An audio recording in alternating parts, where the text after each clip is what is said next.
Something that adults tend to get wrong is that they say that it's just a waste of time. Parents, before you ban gaming, watch this. Because people are going for even marginal profits, even 1% higher than the last trade. It's exponential growth. What's the one thing about gaming that every adult gets completely wrong? Something that adults tend to get wrong is that they say that it's just a waste of time.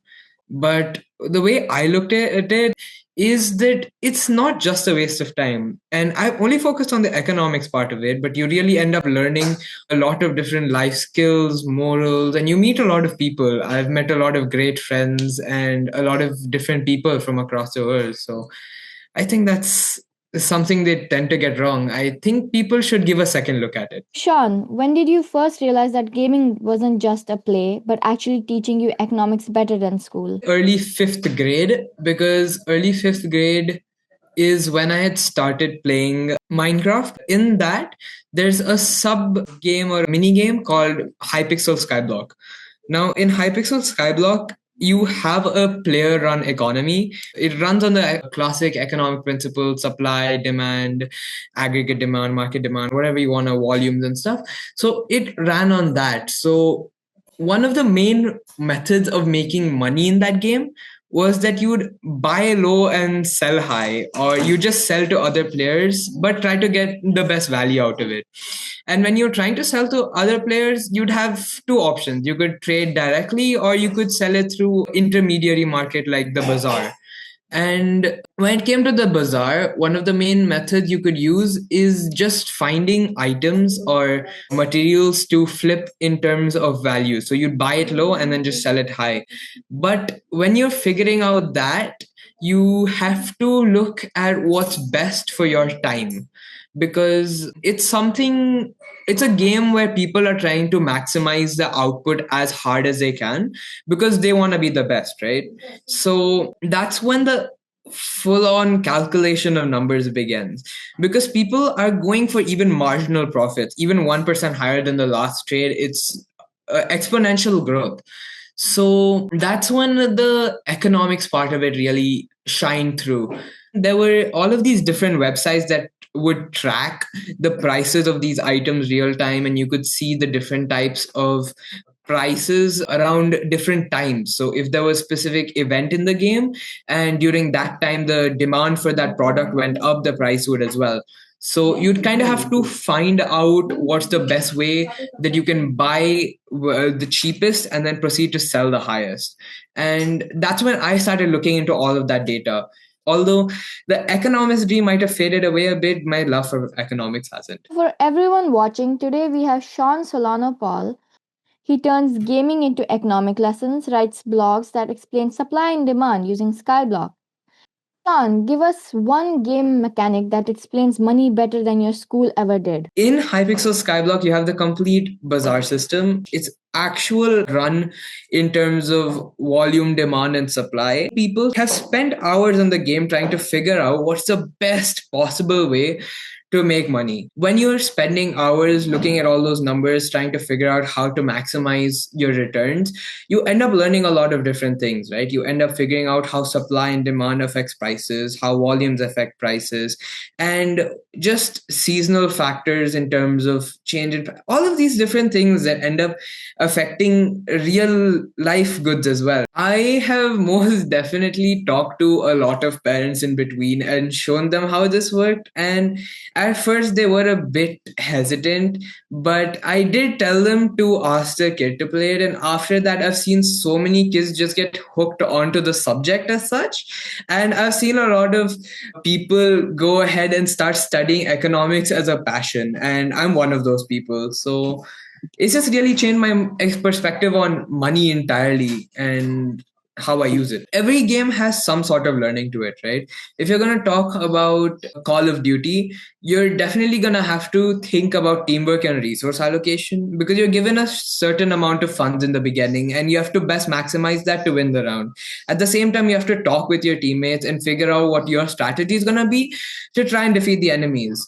But I think the fine line between learning and games that just supporting education at all is the player base itself. When you're looking at the people that play it, I think That's how you can figure out the nature of the game. Every teen who does something different gets judged. Did you ever feel that you get judged for being a gamer who talks about economics? I don't think I've ever felt judged as such. Maybe in the beginning, when I do share ideas, some people dismiss it as, oh, you're just a kid. Can you tell us about a moment when you realized that you weren't just playing games anymore? You were actually building a career, but people around you didn't see it yet. When I actually started understanding the economics behind the game and I started reading about it in textbooks, that's when my idea or ambitions to be an economist really started off. But then after that, I did a lot of research, understood what different careers are available.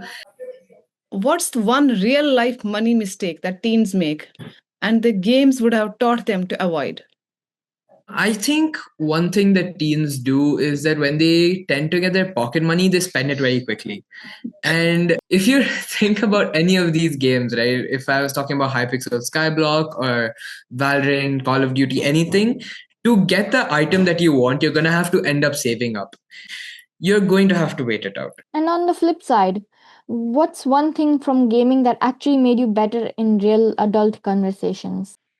I think just the learnings from it and skills that I would have gotten in terms of social engineering and just talking to people from all across the world, right? What's one thing teachers should steal from video games to make learning addictive? When you think about what games have to offer, the classic psychology of a person works in such a way that their brain likes to do things that gives them instant dopamine. And games do that. You get an instant reward once you complete a quest. You get rewards when you do anything. So school systems should work in that way. If I started a school by just nothing, a teacher should definitely look at learning in such a way that it shouldn't rely on memorization or just standardized testing. It should test the child on what they're best at or what they're suited to be, right? Teachers should understand what they're aiming to be and the things that they're best suited for, and they should just help them go towards that.